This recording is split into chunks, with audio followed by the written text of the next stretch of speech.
Fala pessoal, tudo bem? Aqui é o Id e vou estar em mais episódios de Fractais. Hoje a gente vai falar sobre síndrome do impostor. Eu vou puxar esse tema falando algo que acontece muito comigo, que é a sensação de que nada do que eu faço é o bastante. Por que eu sinto isso? Eu sinto isso justamente porque eu tenho interesses muito múltiplos e eu não sou um grande especialista em nada, apesar de me aprofundar muito nas coisas. Mas, de certa maneira, por eu assimilar isso rápido, eu sempre acho que nunca o que eu faço é relevante, porque tem alguém fazendo aquilo há muito mais tempo que eu, e por aí vai. Eu queria saber de vocês como vocês se sentem em relação a isso, sobre esse exemplo que eu trouxe. Super impostora também, né? Você foi um pouco humilde em relação a você. Eu acho que você realmente é um impostor porque você sabe muitas coisas de forma profunda. E por você saber muitas coisas, é que você acha que não sabe nada, e não o contrário. Agora, eu não sei. Eu, por exemplo, às vezes tenho medo de ser confrontada mesmo com uma coisa que eu sei. Porque entendendo que o outro não está querendo ouvir o que eu sei, e sim me testar. E a ideia de estar sendo testada é bem aterrorizante. E como mulher, né, Dani? Isso é muito mais presente, né? Pois é que aí eu não percebo, gente, porque eu sempre fui mulher. Então, assim, a referência que eu tenho disso é minha e eu não consigo ter essa dimensão, né?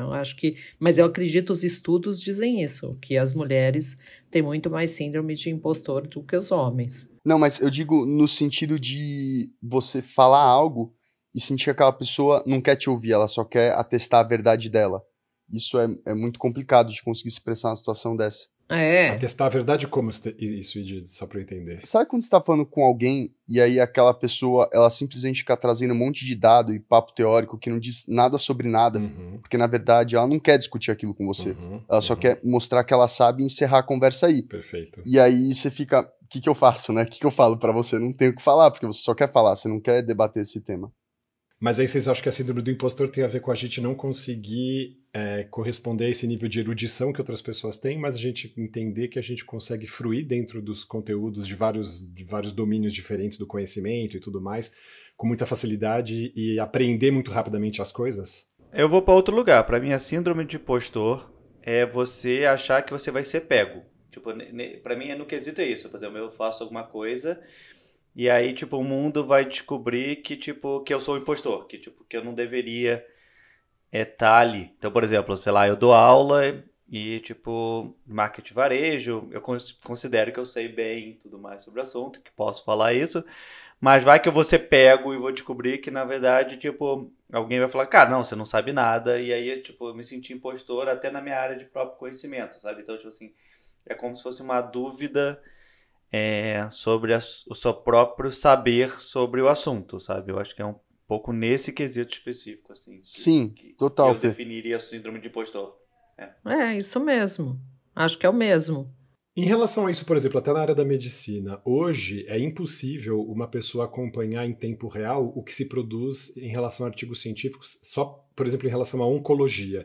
Se uma pessoa quisesse acompanhar todas as publicações feitas sobre câncer no mundo hoje, o dia precisaria ter 25 horas.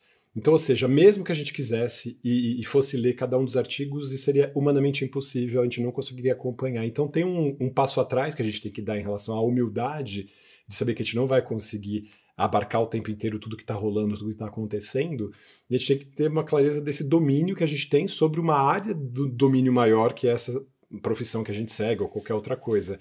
E eu também tenho essa sensação em relação à minha profissão, em relação às outras coisas que eu sei fazer. Eu acho que agora o mundo caiu para mim, Alexandre, tchau. Se você tá com síndrome de impostor, gente... Mas aí que tá, esse aqui é o negócio. Vamos lá.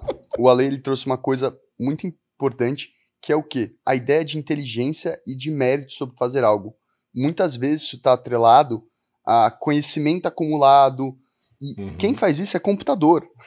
A inteligência artificial está aí para mostrar isso. O que a gente tem que é único é a nossa capacidade de se adaptar muito rapidamente frente a estímulos subjetivos e objetivos ao mesmo tempo, né? E aí que mora a sutileza do saber, e aí é a questão onde passa a síndrome do impostor, a neurodivergência e a coisa do autismo, que é o quê? Hoje a gente entende que pessoas neurodivergentes têm conectores dentro da mente mais presentes que pessoas neurotípicas. Ou seja, basicamente a gente tem a habilidade de conectar temas mais rápido do que a média, né? E isso faz a gente conseguir interagir com as coisas de uma maneira diferente e chegar a resultados, às vezes, mais rápidos. Mas aí que entra a síndrome do impostor. E ser criativo. E aí que entra a síndrome do impostor, porque você pode chegar num resultado extremamente relevante, porém o seu caminho foi não linear. Ele não foi um caminho padrão, um caminho que passou por um estudo e leu vários artigos. E eu posso trazer um exemplo claro disso, Ale, do Instituto Aguaio, da coisa da trilha sonora, né?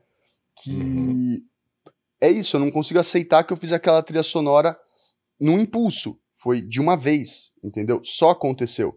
E de certa maneira eu me sinto impostor, por quê? Porque eu entendo que para ter feito aquilo, eu teria que ter tido um baita processo, mas a questão é essa. A partir do momento que você entende que você é uma pessoa não linear, claramente o seu processo também não é não linear, e o processo que você faz para produzir algo, ele pode buscar de lugares muito anteriores na sua mente. Coisas que você viveu há 3 anos atrás e voltam. E essa é uma grande diferença que eu percebo em pessoas neurodivergentes, posso falar mais de pessoas espectro autista, que pessoas neurotípicas, que é esse caminho não linear, que consegue pescar de coisas muito remotas para chegar a conclusões que necessitam no presente. E isso é a grande habilidade, na minha opinião. Mas, assim, novamente, tô aqui falando... Não muda sobre isso, porque tinha um tema bem legal. Antes de você entrar no outro, porque eu acho que isso é muito importante em relação ao valor das coisas, porque as pessoas dão valor a tempo e esforço, às vezes mais do que a entrega. Sim. Então, por exemplo, se você me pede uma coisa e eu te entrego rápido, teoricamente não deveria valor porque eu não gastei a minha hora. E aí, tipo assim, as empresas e tudo começam a demorar, por exemplo, de consultoria em si, demorar ou fazer por mais tempo, porque a pessoa dá mais valor se você ficou uma semana fazendo aquele trabalho, ou entregando em uma semana, porque é interpretação. E se você entrega uma coisa rápido, a pessoa vai te questionar muito mais, porque teoricamente você não utilizou o tempo, ou valorizou aquilo mais. Então, existe uma supervalorização ao esforço mais do que a entrega.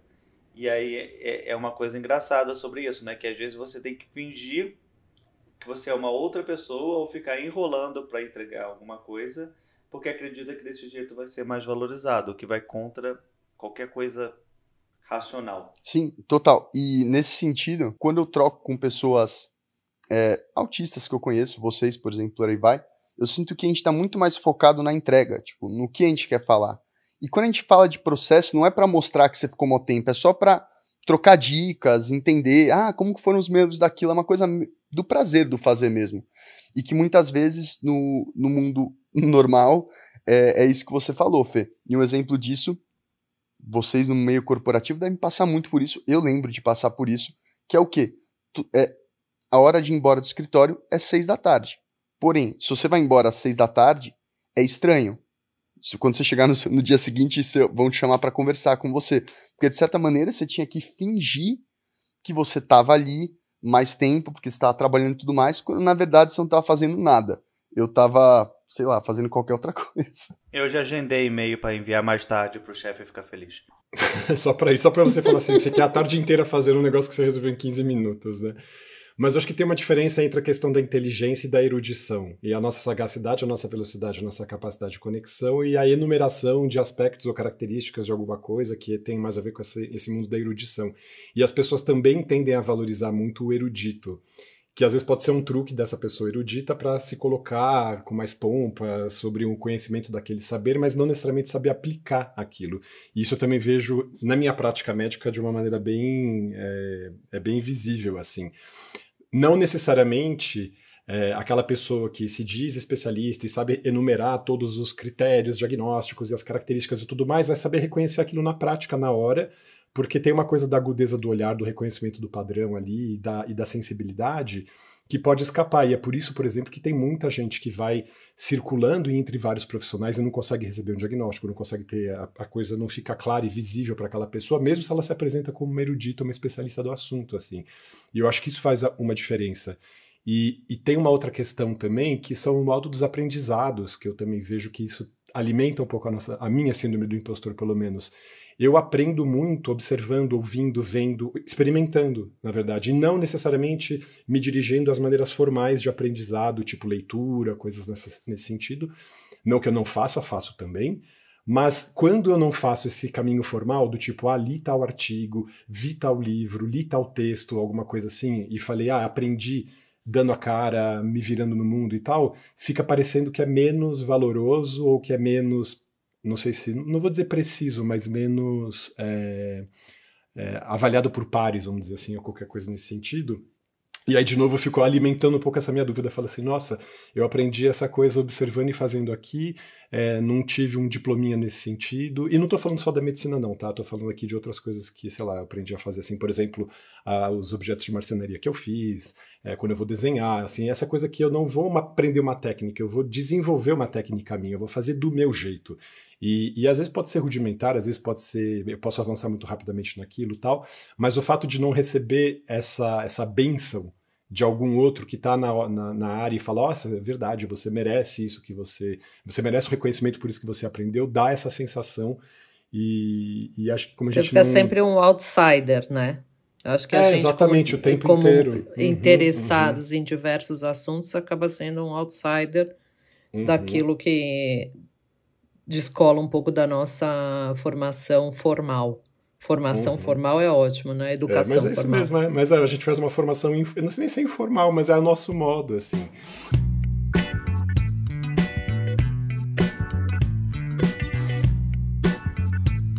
Exato, mas a gente vive num mundo de pessoas que estudam muito para fazer uma coisa e a gente aprende muito mais rápido.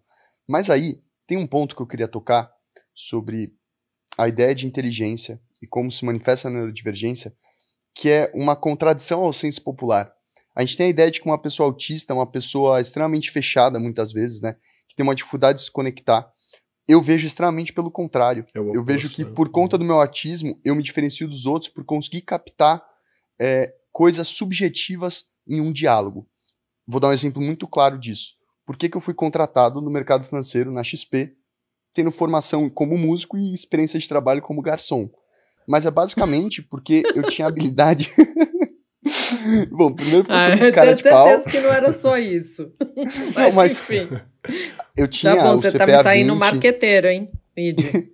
Eu também fiz publicidade, mas larguei no meio. Mas o ponto eu tinha o CPA 20, que era a certificação para poder atender as pessoas, conhecimentos básicos e tal.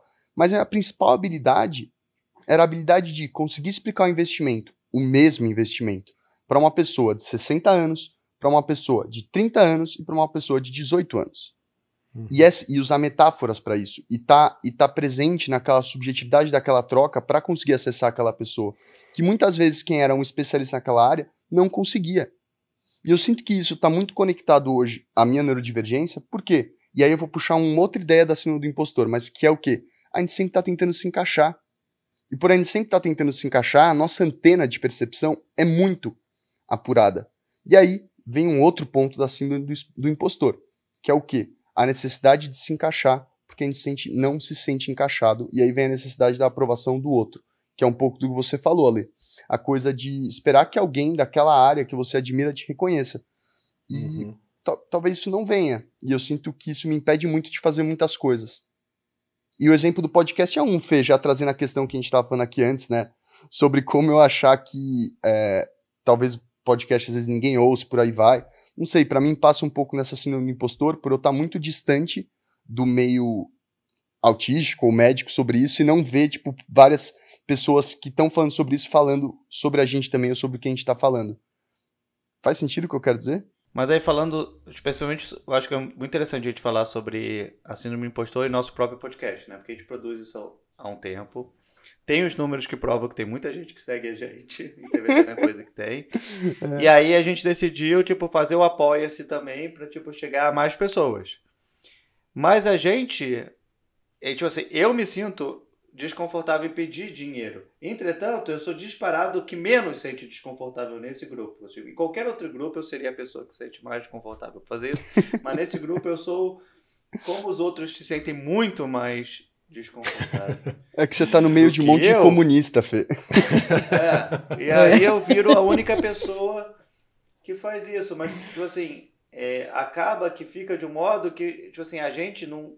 Eu acho que até eu, quando peço mesmo, a gente pede de um modo tão envergonhado, mesmo que seja uma coisa muito importante pra gente ter isso, a gente pede de um modo tão envergonhado, acreditando que... E aí é bem a síndrome do impostor, que tipo assim, será que eu preciso de verdade disso? Será que eu mereço receber esse dinheiro? Será que, tipo, por que que alguém faria isso, sabe? Hoje a gente tem tipo 5 pessoas, estamos no começo ainda do negócio, que doaram. E todo mundo fala que ama a gente estava até conversando antes. Tipo, uma pessoa falou assim, cara, eu amo o podcast de vocês. Aí eu falei, pô, o cara tá nesse ato de morte se declarando. Pô, eu vou falar, pô, você ama tanto, tipo, dá uma ajuda pra gente, assim. E aí, tá tipo... aproveitando pra passar o cavalo de Troia aí. Mas tipo, é isso. Tipo assim, eu acho que esse é o episódio da gente se soltar e ver se a gente vai ter coragem de fazer isso mesmo. Vamos lá, galera, apoiem a gente, é isso aí. Não, mas aí tem uma coisa que eu queria aproveitar essa deixa para trazer um pouco da coisa do que o que eu entendo como minha neurodivergência e a síndrome do impostor e o que eu entendo como é a criação do id e as coisas que eu vivi, sabe? A síndrome do impostor, para mim, ela bate no lugar da insegurança e isso pega numa coisa geral da minha vida. E isso eu acho que tem muito a ver com a minha neurodivergência, que é a coisa de querer se encaixar, a coisa de querer um reconhecimento por quem você admira, e por sempre estar permeando vários meios, e isso é muito importante para mim. Mas aí tem outra coisa que é a coisa do dinheiro. A coisa do dinheiro já passa por um lugar do id, tipo, da minha criação. Que aí eu acho que pega num ponto que é meio que uma culpa burguesa que eu tenho de ter sido criado numa família que sempre acho que esfregou muito na minha cara, como as coisas não são fáceis, como você tem que batalhar por elas e por aí vai. Então, de certa maneira, eu tenho quase que uma aversão, assim, quando a gente começa a colocar dinheiro nas coisas. Mas eu consigo entender que são duas coisas separadas que estão acontecendo. Mas você acha que o não recebimento de dinheiro ou esse não reconhecimento financeiro é um indício de uma certa impostura, como se as pessoas que ganhassem fossem as que tivessem autoridade ou autorização para poder falar sobre um assunto? Aí eu queria retomar esse ponto que você trouxe de falar do podcast sem ser, entre muitas aspas, especialista no assunto do autismo ou das neurodivergências, como se só profissionais da área que tivessem diploma fossem capazes ou tivessem a liberdade de poder falar. Isso é uma discussão que está rolando nas redes sociais, porque tem uma questão tão importante agora do efeito que os influenciadores digitais estão tendo nessa dinâmica do autodiagnóstico, do reconhecimento, desse burburinho que está girando em torno da busca pela compreensão das pessoas sobre a sua própria neurodivergência, que tem profissionais defendendo a ideia de que pessoas que não são profissionais não deveriam produzir conteúdo sobre isso, que eu acho uma coisa completamente aberrante, porque se há pessoas que devem falar sobre, são justamente as pessoas que são atravessadas por isso nas suas existências. Então isso te dá um lugar de fala, para a gente usar essa expressão então que seja, tão próprio e tão contrário da impostura de alguém que, porque estudou de fora e ficou vendo aquilo e catalogando e descrevendo e tudo mais, se autoriza a dizer porque ganhou um diploma para afirmar isso, que eu não concordo. E eu acho que o lugar do profissional que é especialista no assunto, tá ok. Ele vai ser o quê? Uma pessoa normotípica que vai ficar enumerando os critérios que ele aprendeu num curso? Bacana, ótimo, legal. Como é que ele está aplicando isso? Como é que as pessoas que são atravessadas por isso estão se sentindo contempladas nesse sentido?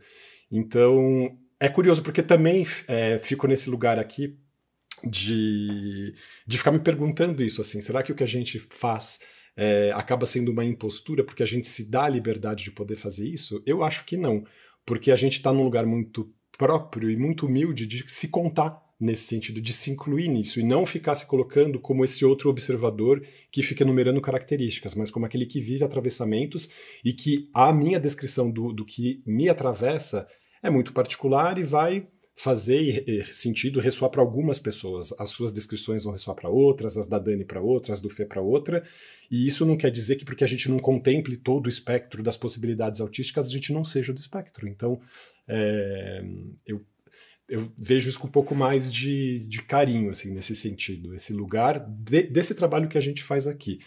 Tem outros tantos trabalhos que a gente faz e que a gente pode ficar se criticando nesse sentido. Aí eu queria trazer essa questão da crítica e da autocrítica, que eu também acho que um dos ingredientes da nossa síndrome do impostor é o fato de que a gente também sabe a dimensão do que é o conhecimento tão vasto em tantas áreas e que a gente tem alguma clareza de algum aspecto dele, mas que a gente frui pela nossa inteligência na conexão daquilo que nos é apresentado sobre esses domínios muito rapidamente. A gente muito rapidamente pode ficar falando sobre essas coisas e articulando isso com conhecimentos anteriores.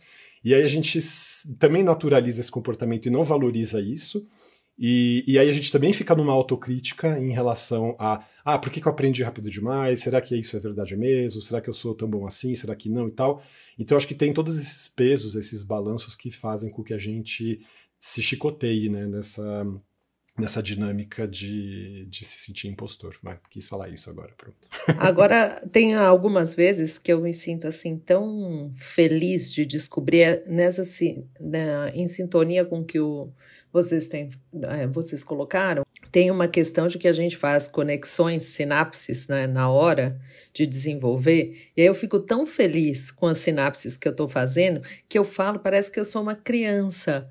Eu falo assim, nossa, então é por isso que acontece tal coisa. E aí parece que isso me descredibiliza. Como se fosse uma imbecil, porque você entendeu uma coisa que para aquela pessoa era muito óbvia. Só que não, só ficou fascinada por, sei lá, você viu aquilo acontecendo. Você teve, no momento que alguém te explicou aquela coisa que é óbvia, aquilo te bateu de uma maneira sinestésica que ativou vários sentidos seus.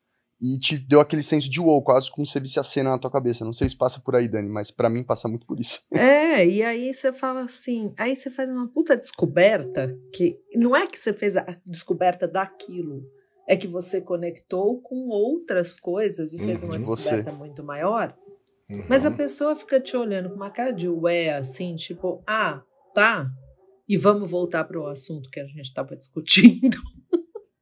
Você fala assim, onde que eu tô? A gente vive as descobertas nesse prazer da revelação, assim, do uau, olha isso, tal. Mas é muito legal você ter trazido essa dimensão do ser criança, Dani, porque é isso, do ser criança, mesmo. Exato. É bem por aí. E eu começo a olhar pra isso e entender que isso não é infantilidade. E aí passa um pouco também, pessoal, a coisa da síndrome do impostor, que é o quê? Que pra você fazer algo, você tem que ser sério sobre aquilo.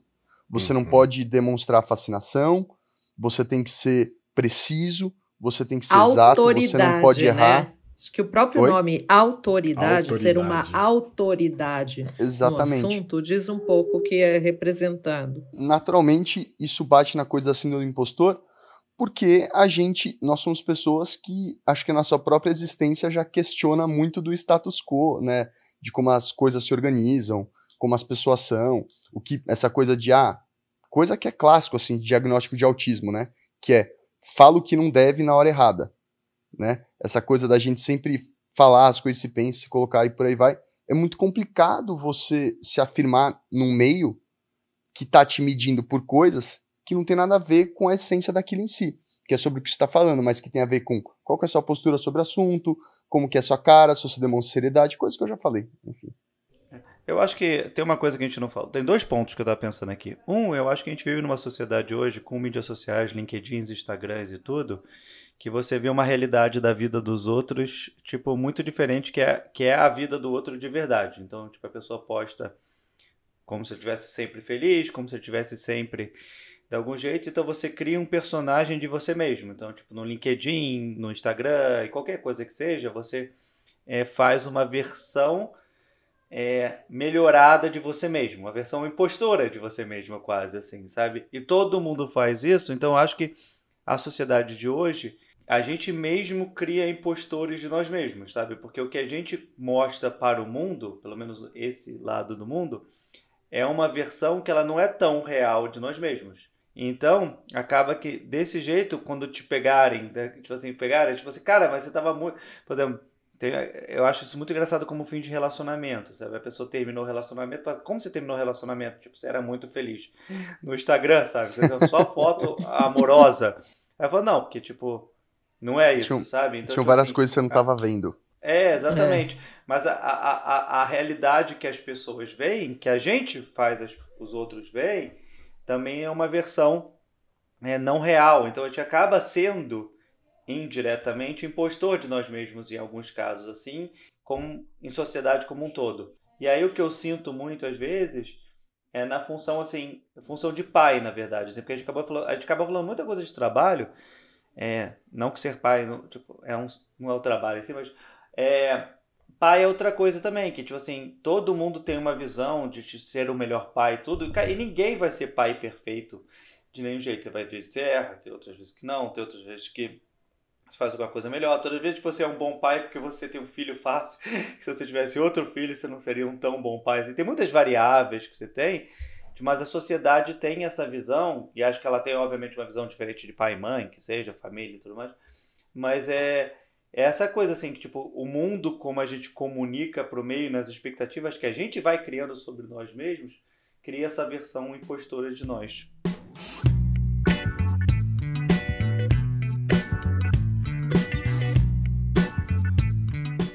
E aí, Fê, eu queria aproveitar e já vou começar também aqui puxar para o final, mas trazer a ideia de que isso é uma contradição da comunicação de hoje e das redes sociais, que eu gosto de brincar que é uma faca de dois legumes, que é o quê? Ao mesmo tempo que na rede social você tem a possibilidade de se conectar com pessoas distantes de você por meio de ideias que você não tinha antes, você também tem vários olhos te olhando ao mesmo tempo. E aí vem um ponto da neurodivergência e da síndrome de impostor muito forte, que é o quê? Nós somos esponjas.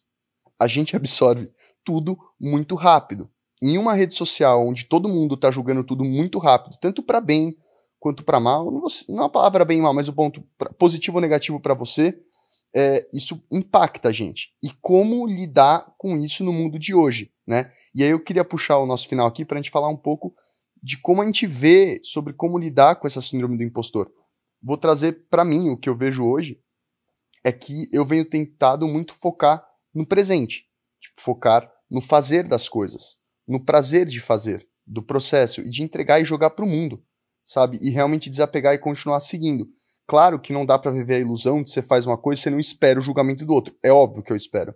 Porém, eu tento buscar prazer no fazer para ele ser tão equivalente quanto o julgamento do outro. Porque assim, inevitavelmente, quando eu faço algo, sempre tem as pessoas que gostam e as pessoas que não gostam.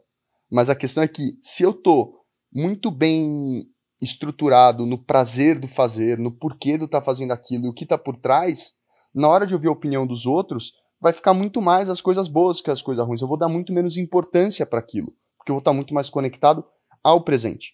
Então eu sinto que o caminho da síndrome do impostor passa muito por aí.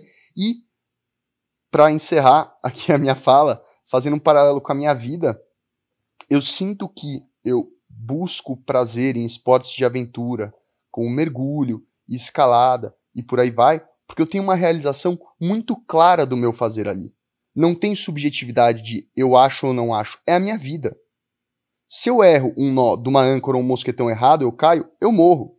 Se eu erro um cálculo do mergulho, eu morro. Isso, de certa maneira, me tira desse viés da sociedade, que é um viés que está o tempo inteiro, mas você fez isso, podia ser assim ou aquilo. Amigão, acabou, não tem mais essa aqui, agora é a minha vida em jogo. E eu tenho plena certeza do meu conhecimento, e eu estou muito presente na experiência presente, porque se eu não tiver, a minha vida está em risco. E, não sei, fica a dica aí para quem ouve a gente, que talvez esportes de riscos e coisas assim podem ser interessantes, porque elas trazem esse lugar de você ser obrigado a se autoafirmar. Você não tem escolha, ou é aquilo, ou é a sua vida. Você se autorizar nesse sentido, né, Idia? Sua fala me faz pensar também, eu estava ouvindo vocês, pensando nessa dinâmica entre esses conceitos de ser autor, ser autoridade e se sentir autorizado, né? E acho que nós, como pessoas do espectro, altas habilidades, a gente sobeja essa coisa que fica emergindo da gente, que seria os discursos. E tem autismo, né, também. Exato, tem que tem a mesma origem, a palavra autismo. alto. Exatamente, é disso que eu ia falar. Para mim, ser autista não significa estar ensimesmado, significa justamente o oposto, ser essa esponja aberta que captura tudo e transforma isso num discurso que é da minha autoria, do qual eu sou autor, e que eu me sinto autorizado a dizer exatamente porque eu sinto esse atravessamento que é muito próprio e me faz falar. Assim, se eu sou autoridade ou não nisso, quem sou eu para dizer?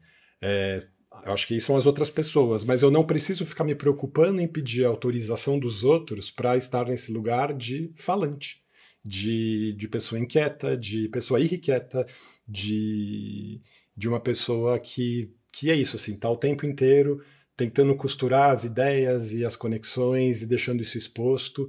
E eu sinto muito prazer em fazer esse trabalho, assim, e eu acho muito interessante que isso fica também exposto na nossa maneira de pensar, no trabalho que a gente vai fazendo, e eu acho que as pessoas que gostam da gente e que reverberam pra gente, que ressoam pra gente positivamente, falam, pô, que legal que vocês estão fazendo, que trabalho bacana que é o seu trabalho, não só aqui no Fractais, como médico ou outras coisas que eu faça, é porque elas vão percebendo essa espontaneidade, naturalidade, sei lá o que, com que isso se produz, essa autoria, e essas pessoas ressoam esse senso de autorização que eu também me permito fazer. Eu convivo com o meu sentimento de impostura, é curioso isso, eu não me inibo, mas isso, o fato de eu não me inibir não quer dizer que eu não conviva com isso constantemente, acorde todo dia pensando, será que eu sou essa pessoa que posso fazer isso, aquilo, outro, não sei o quê.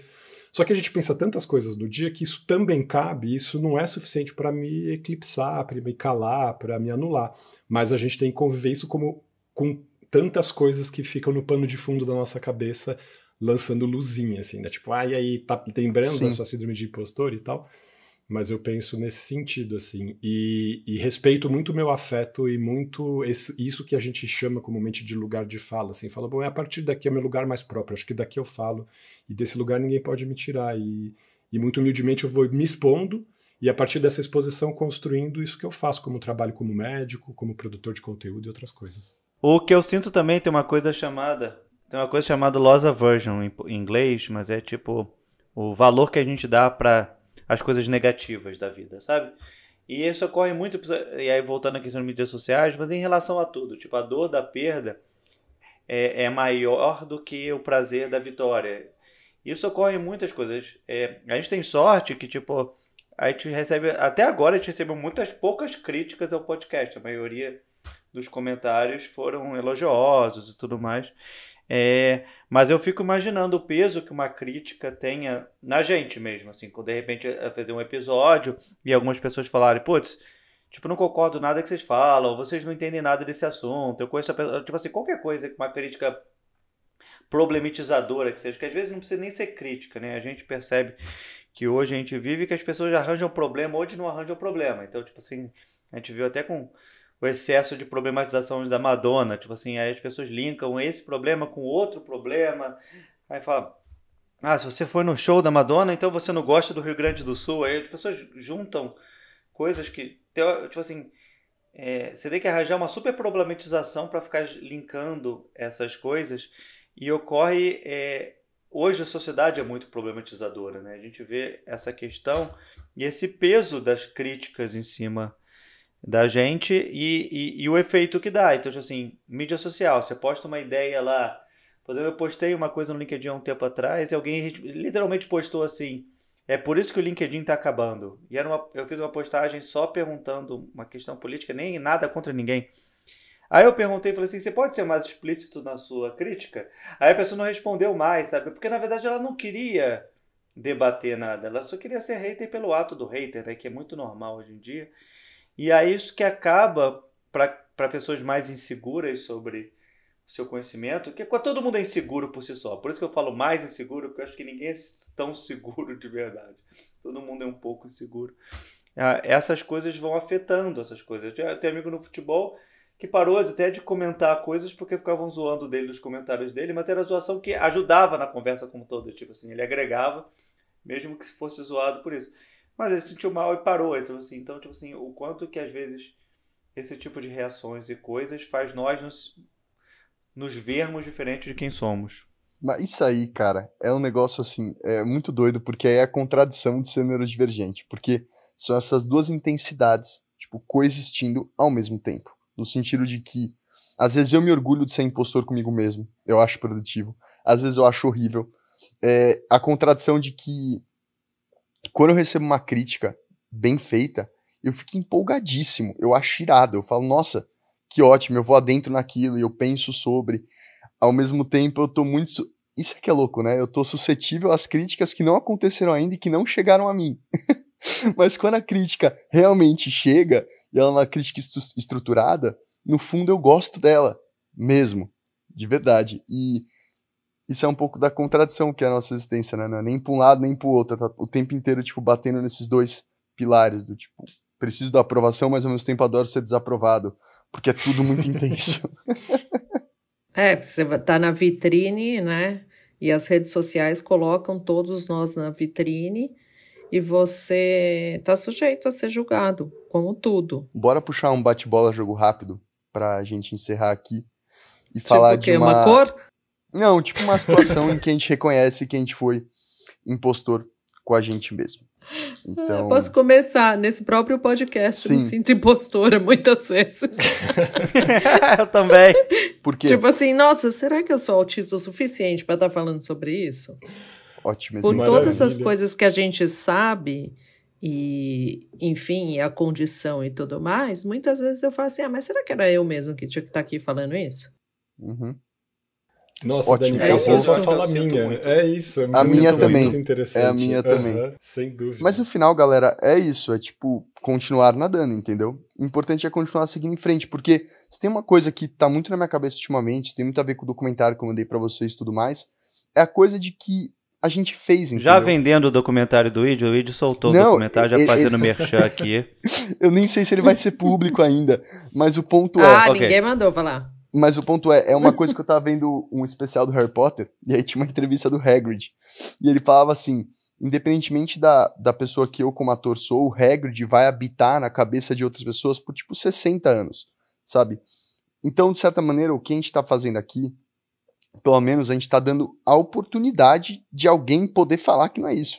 Porque se a gente nem fizer isso, nem a oportunidade disso vai ter, e sempre vai ficar uma coisa completamente aberta e subjetiva, sabe? A gente tá aqui, sei lá, no nosso episódio 50 e Estamos pouco. gerando conversas. Tem horas aí pra você É. ouvir de coisas pra testar, então eu meio que acredito um pouco, venho acreditando muito no fazer em si, sabe? Que é Uhum. voltando um pouco lá pro começo do nosso papo, né? Que, tipo, todo mundo foca muito no processo e a gente foca muito no resultado, em colocar pra jogo e ter o feedback, por aí vai. E Só que esse podcast isso, é um pessoal. processo que é um resultado ao mesmo tempo. Isso que é divertido, porque ele se faz e se produz ao mesmo tempo em que a coisa acontece, porque, de novo, a gente já falou isso N vezes, a gente não vem assim com, olha, vamos trazer esses tópicos aqui pra falar, a gente tem que falar deles forçosamente. A gente vai produzindo o que a gente vai fazendo, Sim. e esse é o processo como a gente pensa. E eu acho que isso dá legitimidade à nossa E fala. é natural. E é natural. Esse Porque que é o ponto. aí fica É super exposto, natural. o próprio processo criativo ele se dá ali, é como fractaliza o nosso pensamento, como as nossas ideias se reverberam, e acho que isso também gera um prazer para quem nos ouve, assim, do tipo, olha, e quando a pessoa sente uma concordância conosco, não é uma concordância pura e simplesmente conceitual, pode até ser, mas eu acho que é uma concordância do método, do caminho, do processo, eu acho que tem muito disso, assim, um prazer de falar, olha, eu raciocino igual, eu também perco meu pensamento no meio da frase, Em coisas eu também assim. falo as Eu coisas também assim, esqueci, né, o que eu ia falar. Sim, total. E aí, galera, vem um ponto que é o que eu tava falando ali, sobre como lidar com essa coisa do impostor, que é a coisa do processo. Tipo, se eu tá aqui falando com vocês não fosse prazeroso, e eu não vejo sentido nas coisas que eu tô falando, eu não ia conseguir suportar o meu pré-julgamento depois que a gente gravou e vai lançar, entendeu? E acho que a coisa da gente conseguir lidar com essa síndrome do impostor é entender essa balança do fazer, do processo de fazer, versus o processo de colocar aquilo no mundo. E eu creio que quando essas duas coisas estão muito bem equilibradas, você consegue ter uma estrutura. E é por isso que a gente tá aqui, né? Porque a gente tem prazer em estar falando. E foi um prazer estar falando com vocês aqui hoje. É isso aí, pessoal, um O grande processo abraço. tem valor, né, gente? Não é só o E só para resultado. terminar, porque a gente falou muito, apoia.se/fractais. Não é pelo dinheiro, mas a gente precisa se sentir bem. Então, se você der R$1, a gente vai comemorar que alguém lembrou da gente. Então, porque a gente não sabe pedir dinheiro. Então, Não é, tá gente, aí. assim, e até esclarecendo para os nossos ouvintes sobre isso, para que é esse dinheiro? Porque a gente falou bastante aqui de redes sociais e etc. E é nas redes sociais que a gente reverbera e tudo isso que a gente está falando. E para a gente ter alcance para mais pessoas, a gente precisa investir em publicidade. A gente precisa investir no Google. E é para isso que é esse dinheiro. Hoje a gente faz o nosso básico, né? A gente produz, edita e tal, isso, como a gente já falou aqui, sai do nosso bolso. Mas a gente precisa reverberar. A gente precisa não, a gente gostaria, a gente acha que merece. Isso é que é da hora, né? pessoal. E essa é a parada que, tipo, eu tô focando minha vida, em fazer coisas que eu não dependa de nada de fora. Tipo, se vem algo de fora, lindo, Melhor. maravilhoso. Se não, tá tudo certo, eu vou fazer o documentário, vamos gravar outro episódio, vamos fazer não sei o que e a vida segue, entendeu?